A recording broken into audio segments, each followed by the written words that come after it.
Olá pessoal, bem-vindo e bem-vinda ao canal Amu Invest. SARE11, o SARE 11, vale a pena? Venha saber.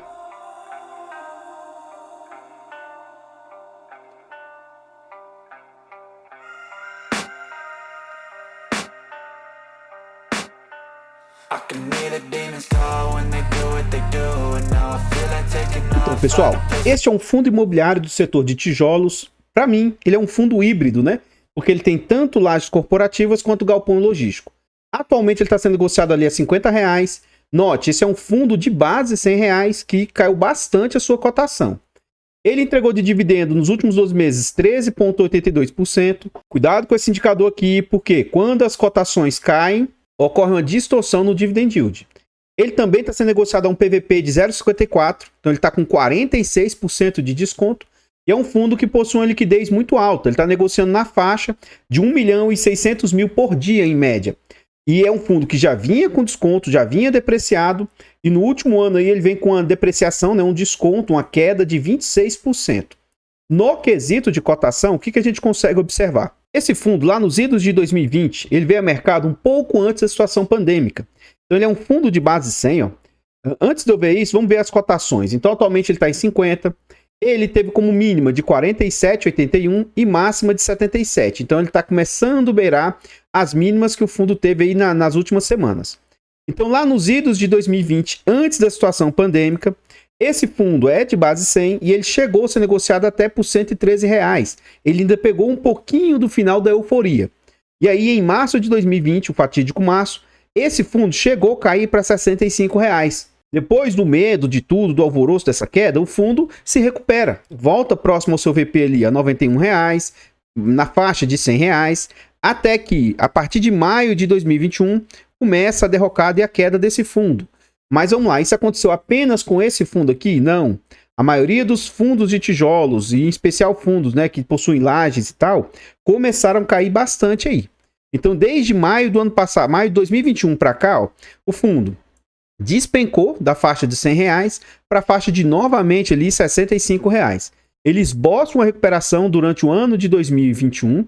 Final de 2021 até mais ou menos o período eleitoral de 2022, o fundo sai de 65 e volta a patamar ali na casa de 78. Depois das eleições, o fundo entra novamente em queda, chegando na faixa ali de R$50, R$55, esboça uma nova recuperação a 65 e desde junho as cotações vêm caindo novamente e dessa vez parece que estão desenfreadas. E aí a queda histórica do fundo, esse patamar de R$47, apesar de uma breve recuperação recentemente. Mas ele está bem próximo das mínimas. Voltando para o site, a gente vê algumas informações aqui a respeito do fundo. Então esse fundo, ele é do Santander, né? O CNPJ, ele é um fundo para investidor em geral, mandato renda, ele é híbrido, ele é um fundo misto, prazo indeterminado e gestão ativa. Sobre taxas, vamos deixar para ver dentro do relatório. E por aqui ele disse que não tem vacância, mas a gente vai deixar para ver isso aqui dentro do relatório. É um fundo que já conta com mais de 45 mil cotistas e ele tem 9.200.000 cotas emitidas. O fundo atualmente vale R$94, ele teve uma perca do seu patrimônio, né, de base 100 e o valor de mercado do fundo é de 872 milhões. E aqui para mim, a gente vai ver isso lá dentro do relatório, vai ver em outras informações. Aqui para mim está o ponto que está colaborando para o fundo estar caindo. O mercado é rentista, o mercado é imediatista. Se o fundo diminuiu a renda que ele ofere, que ele entrega, o mercado ajusta para que essa renda seja, entre aspas, né, compatível com o nível de risco do fundo. Então, para mim, o principal fator que está fazendo com que as cotas caiam é essa queda no rendimento do fundo. Continuando mais abaixo aqui, ó, a gente vê sobre a rentabilidade comparada a outros índices. O fundo não tem mais de 2 anos, mas ele também não tem 5 anos. Então, dos dois pontos aqui ficaria injusto, tá? A rentabilidade do período aí. Porque ele perde quase 2 anos aqui de rentabilidade aqui, então isso aqui é um pouco injusto com o fundo. Mas ainda assim, é porque se tivesse toda essa rentabilidade, diminuiria um pouco o impacto que o fundo está sofrendo em razão de tanta queda, né? No período aí, o fundo vem com menos 34% de rentabilidade. Por quê? Mesmo que ele tenha entregue dividendos nesse período aí, os dividendos não foram suficientes para amenizar, né? Por isso que eu digo que se tivesse esse período aqui de rentabilidade, diminuiria, amenizaria ali toda essa queda que o fundo vem sofrendo. Enfim, Nesse período dos últimos 5 anos, o CDI do período foi de 42%, o IPCA 31%, o IFIX 42%, e o IDIV, que é o índice de dividendos das ações, nesse período aí, foi de 81%. Mais abaixo aqui, vê o ponto que, para mim, está sendo um fator decisivo para esse fundo começar esse declínio. Quando a gente investe em um fundo de tijolo, o ideal é que se busque duas coisas. Você quer que o patrimônio cresça, que ele seja crescente. Com esse fundo aconteceu o contrário, né? O patrimônio do fundo, a cotação despencou e o patrimônio também teve uma pequena queda. E outra coisa que se busca é que os dividendos sejam crescentes. E infelizmente com o fundo, ele vem passando por um momento aqui de queda nos dividendos, tá? Então o que a gente observa? Ó, lá em fevereiro de 2021, o fundo entregava 64 centavos. E a gente vê uma queda, ó, 60. Ele até tentou dar uma subida aqui, ó, para 65 e tal, mas ó, 64, 62, 60, 50, 48, 45. Aqui a gente vê com mais exatidão isso, ó. De um ano para cá, de janeiro de 2023, ó, caiu de 64, 60, 59, 50, 48, 45. No dia 29 de setembro, o fundo pagou no dia 16 do 10, 45 centavos. Então, essa queda que vem acontecendo, para mim, corrobora com a queda na cotação. Se está caindo, né, o mercado começa a entender que o fundo carrega mais risco. Pode ser um ponto primordial aí para o fundo estar caindo tanto nas suas cotações. Aqui a gente vê a rentabilidade do fundo e note que rentabilidade, mesmo com a queda do fundo, ela vem aumentando. Por quê? A cotação cai e o dividendo, né, que é distribuído, meio que, entre aspas, né, esse dividendo melhora o que foi feito. Então, note que apesar da queda na cotação, como o dividendo não caiu proporcionalmente, né? Então o yield do fundo aumenta, mas bastante cuidado que isso pode ser uma armadilha, né? Não compre o ativo apenas olhando para o yield. Então, pessoal, antes a gente continuar vendo mais a respeito desse fundo imobiliário, eu trago aqui para vocês formas de apoio financeiro ao nosso trabalho. Se vocês gostam do que a gente faz, considere desse vídeo fazer uma doação para o Pix do canal de qualquer valor. amuinvest@gmail.com. Qualquer doação é muito bem-vinda. Obrigado vocês aí que apoiam o nosso trabalho. Muito, muito obrigado. Os nossos canais Amuinvest, Amufiagro e Amudicas contam com um clube de membros. É a partir de 10 centavos por dia. É um valor baratinho, mas para o canal faz muita diferença. Considere se tornar membro do nosso canal. Todo esse apoio aí ajuda demais. Além de nos ajudar, você tem vários benefícios. Você tem acesso antecipado a vídeos. Esse vídeo está sendo gravado com bastante antecedência. E você ainda tem outros benefícios. Quem é membro também tem um hiper mega desconto na planilha de controle financeiro aqui do nosso canal. A nossa planilha tem bastante informação agregadora. Vai te ajudar você a fazer o controle dos seus ativos. Vai te ajudar na sua declaração de imposto de renda. E também a nossa planilha pode te ajudar, inclusive, até na sua decisão de em que investir, em que aportar, porque ela te ajuda nesse sentido. Se você quiser saber mais a respeito da planilha do canal, veja os vídeos de tutorial da planilha, ou veja os vídeos de rumo aos 50 mil com pouco dinheiro, que eu mostro na prática a usabilidade da planilha. E lembrando que a aquisição da planilha, além de ser algo muito bom para você, ainda vai ajudar financeiramente o nosso canal. Outra forma de apoiar o nosso trabalho, nós contamos com e-books de introdução aos fundos imobiliários e introdução aos fiagros. Os nossos e-books têm bastante conteúdo agregador. Acho que vai ajudar imensamente, seja investidor iniciante ou quem tem uma certa bagagem. E mais, além de ter bastante conteúdo aí, vocês nos ajudam financeiramente. Considere fazer a aquisição desses e-books aí. Acredito que vai ajudar bastante vocês aí. Por falar em apoio, eu gostaria de agradecer imensamente os membros do canal aí. Vocês, membros, carregam os canais nas costas aí, obrigado de coração. O Bruno Santiago e o Print Express fizeram a renovação do clube de membros. E a Isabela, mamãe e papai, é um membro novo aí. Muito obrigado a todos vocês. Saibam que vocês apoiam demais o nosso trabalho. No canal Amufiagro, o Alexandro, o Antônio e o F. Barros são membros que vêm aí constantemente renovando o clube de membros. Muito, muito obrigado de coração. Aqui agora nós já estamos dentro do relatório gerencial. E no relatório aqui a gente vai ver, tentar buscar informações de o porquê que o fundo pode estar caindo. Então aqui ele traz alguns destaques, né? Isso aqui tudo é passado, então não dá pra gente ver tanto. Mas uma coisa já corrobora aqui, ó, taxa de 1,25. Então isso aqui a gente vê. Não tem taxa de performance, mas para quem acompanha os vídeos do canal sabe que eu prefiro calcular na prática o que realmente essas taxas representam. Então isso aqui para mim é irrelevante, tá? Já já a gente vai ver na prática. A gente vê que o último relatório traz que o fundo tem 45 mil cotistas, é um fundo que iniciou no finalzinho de 2019 e um patrimônio de 872 milhões. Aqui mais abaixo a gente começa a ver. Então essa parte é interessante. Se você é cotista do fundo ou pretende ser, leia o comentário do gestor.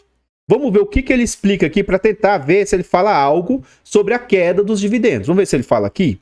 Eu estou vendo junto com vocês, tá? Eu não vi nada antecipado, não. No mês de agosto, o fundo distribuiu um dividendo de 48 centavos, o que representa um yield anualizado de 10,9, considerando o valor de fechamento do mês. Além disso, possuímos um resultado acumulado de 73 centavos. Poxa, eles têm 73 centavos e ainda assim está caindo o rendimento. O que será que está acontecendo, né? E ele diz que vai ser distribuído gradativamente assim que parte das áreas disponíveis para alocação sejam ocupadas. Então aqui já tem uma situação. Lá naquele site eles falam que não tem vacância e aqui tem vacância, né? Então pode ser que tenha um tal de RMG, renda mínima garantida. Quanto ao portfólio de imóveis do fundo, todos os locatários permanecem adimplentes e não temos nenhum atraso nos seus vencimentos. Em relação à comercialização dos andares vagos no WT, então sim, ó, se tem andar vago e o fundo, teoricamente, não tem vacância, pode ser que isso aqui seja, eles tenham adquirido esse imóvel com renda mínima garantida, tá? Estamos em fase final de negociação para a locação de um andar e com 2 tratativas em andamento que podem ser concluídas ainda em 2023. Reforçamos que seguimos com um número significativo de visitas ao imóvel. Então a gestão está dizendo que, né, apesar da vacância, tá perto de resolver. No mês de agosto, finalizamos a negociação de renovação de um inquilino do WT Morumbi. O contrato foi renovado por mais 5 anos. Ó. Ou seja, o atual vencimento do contrato de locação passa a ser outubro de 2028. O locatário ocupa metade de um andar lá no WT Morumbi. Continuando aqui, ele fala: adicionalmente, ao complemento as últimas divulgações referentes à rescisão antecipada da BRK Ambiental. Então, ó, isso aqui pode também ser um dos fatores que contribuíram para a queda aí dos rendimentos e também para a queda das cotações. Ainda continuamos as tratativas a fim de definir a data de desocupação e também as condições de evolução do imóvel. Reforçamos que, enquanto não houver a efetiva desocupação, a locatária seguirá honrando com o pagamento do aluguel e dos encargos referentes aos andares. No Work Bela Sintra, conforme divulgado no relatório mensal, iniciamos tratativas com o inquilino para a renovação de contrato que vence em outubro desse ano. A equipe está em fase avançada de negociação, restando apenas detalhes para finalizar as condições. Em relação ao portfólio logístico do SARI, informamos que foram iniciadas uma série de reformas e correções pontuais de manutenção em ambos ativos. Por fim, consideramos os fatos relevantes publicados sobre as decisões antecipadas, a atual ocupação do portfólio e o resultado acumulado de 73 centavos, a expectativa da distribuição de rendimentos para o segundo semestre de 2023 continua entre 45 centavos e 50 centavos. Então, falou, mas não explicou, né, o motivo dessa queda dos rendimentos. Aqui ele não tentou explicar o porquê que houve a queda, mas pelas informações trazidas, a gente, né, consegue intuir algumas coisas. No mês de agosto, o fundo o fundo teve uma desvalorização de quase 9% com a cota, sendo negociada 41% abaixo do valor patrimonial. Tivemos a entrada de mais poucos investidores, 363 investidores, totalizando 45 mil cotistas aí no fundo. Aqui a gente vê um pouco do portfólio do fundo e aqui já começa alguns pontos de atenção desse fundo. Os riscos que você pode estar correndo ao investir nesse fundo. Então, 53% das receitas do fundo, ó, vem do WT Morumbi, sendo que 27% vem de dinheiro parado em caixa, e aí os outros 3 imóveis do fundo são receitas bem menos participativas, né? Então aqui já é um ponto de atenção que tem que ter. Note que o WT Morumbi é 36% dos espaços, mas representa 53% das receitas. Então tem que ficar bastante atento com esse imóvel. Ele tem ali Santo André mais 39% dos espaços, né? Isso aqui é a participação de cada imóvel. Mais 19% do Barueri e 4,8% desse Work BL. E atividades dos principais inquilinos, ó. Serviços, tecnologia e bens de consumo. Aqui mais abaixo a gente vê um ponto de atenção, vou até dar uma ampliada aqui para vocês. E para mim, aqui chega a ser falta de transparência por parte da gestora. Como assim, Amu? Beleza. Tá vendo os números aqui, mas quanto que o Brookfield Group representa aqui do percentual da receita imobiliária? Ele é 5%, 10%, 20%? Será que eu vou ter que pegar uma régua aqui e medir para saber se essas proporções estão corretas para chegar ao quantos percentuais isso aqui vai representar? Isso aqui é 10%? Isso aqui é 20%? Isso aqui é 30%? Isso aqui é 5%? Quantos por cento é? Quantos por cento que é Unilever? Quantos por cento que é WeWork? Quantos por cento que é Prometeon? Sabe? Para mim, isso aqui é uma total falta sei lá, não vou nem falar para não ser ofensivo. Mas para mim, a gestão pegou muito deixou muito a desejar nesse sentido aqui. De que me adianta trazer essa informação aqui? Para que serve essa informação? É complicado. Aqui a gente vê sobre lajes corporativas e galpão logístico. Então aquela informação lá atrás que diz que não tem vacância, né? Então histórico de vacância. As lajes estão 88% ocupadas e aqui ele fala tanto de ocupação física e financeira. Então não está tendo RMG aqui não, ó. Então tem 12% de vacância. E aparentemente aqui, apesar de ele não trazer o número, os galpões logísticos devem estar 100% ocupados. E os indexadores, né, dos inquilinos, 68% são indexados a IGPM, 23% é IPCA e 7,4% INPC. Então aqui também é mais um fator aí, ó, que também pode estar prejudicando um pouco o fundo. Como o IGPM está sofrendo bastante em critério negativo, tá ruim a taxa e tal, então isso aqui pode ser algo que está colaborando até negativamente aí para o fundo também. Seguindo aqui, a gente vê os vencimentos dos contratos.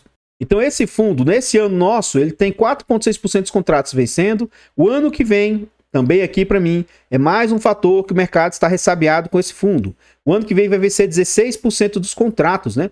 Se o fundo já está sofrendo agora, imagina se ocorrer a venda, a desocupação de 16% dos inquilinos e o fundo não conseguir recompor. Isso aqui também pode ser que machuque bastante o fundo.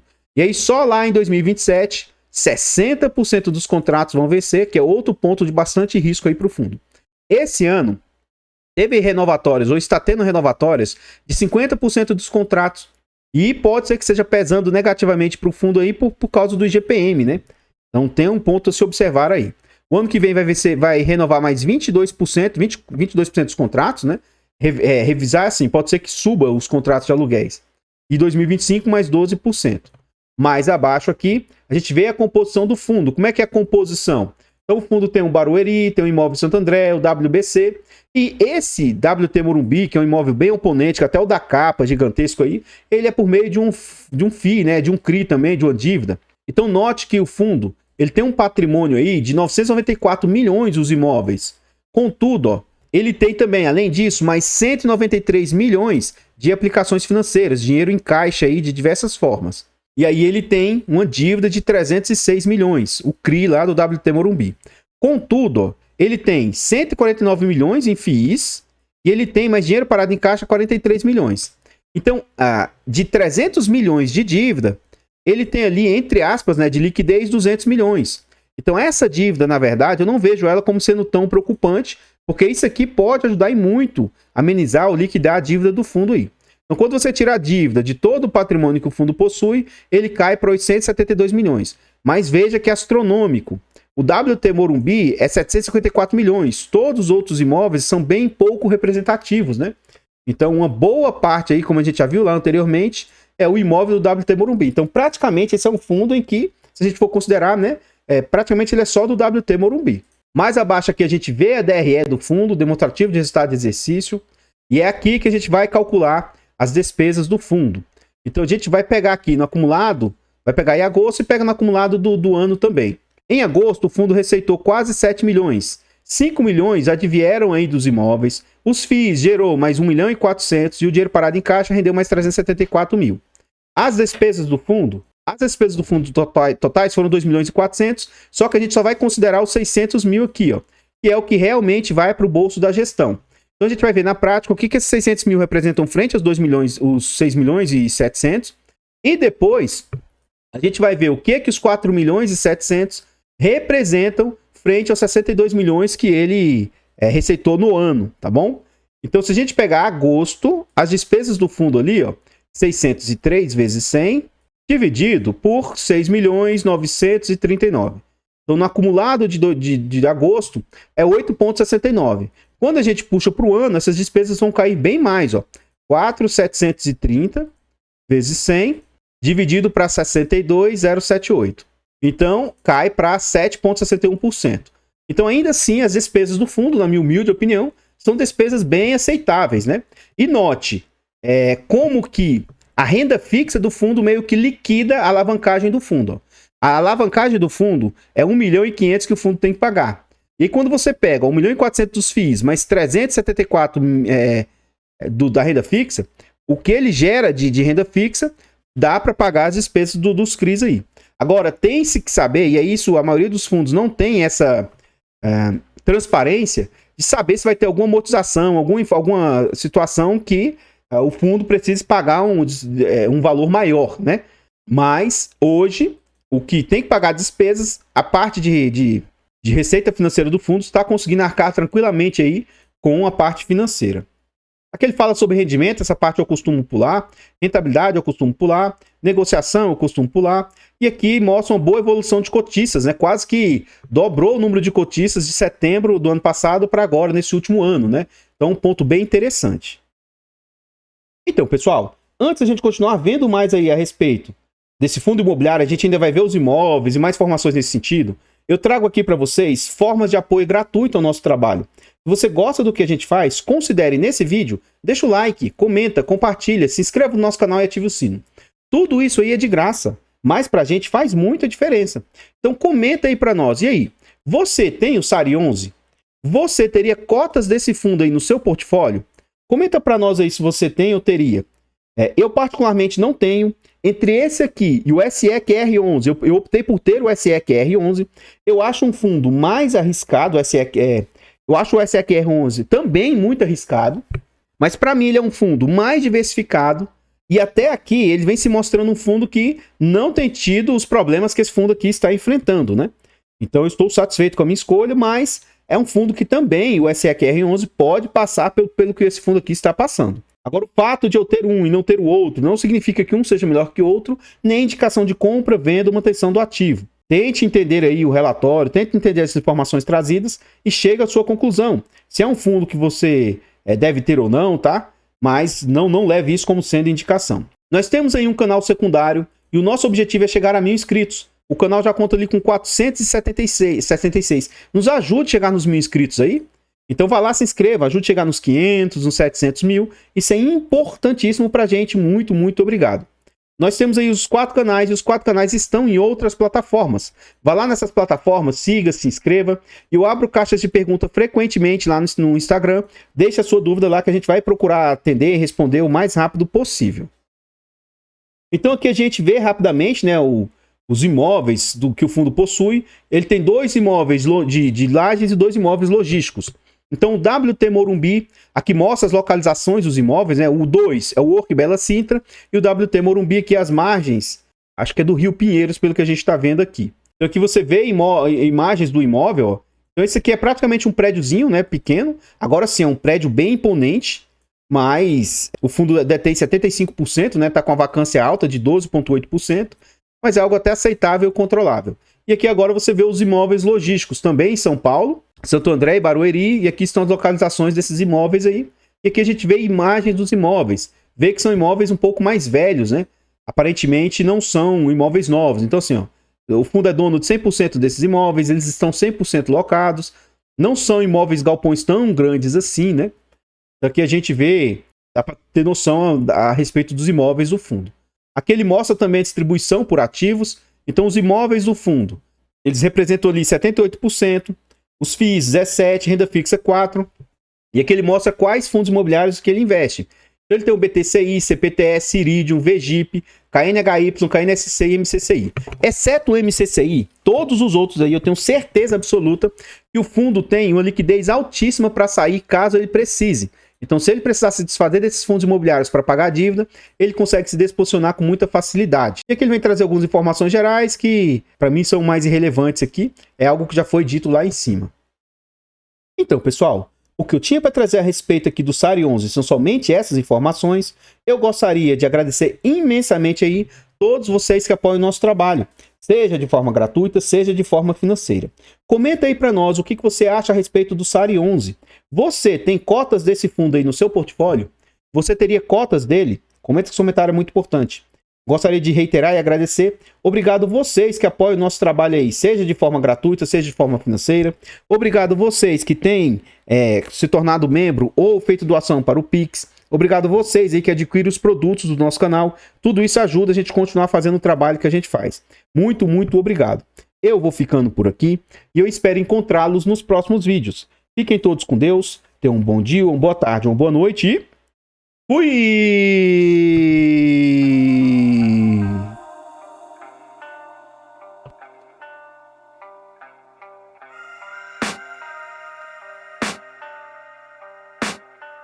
I can hear the demons call when they do what they do.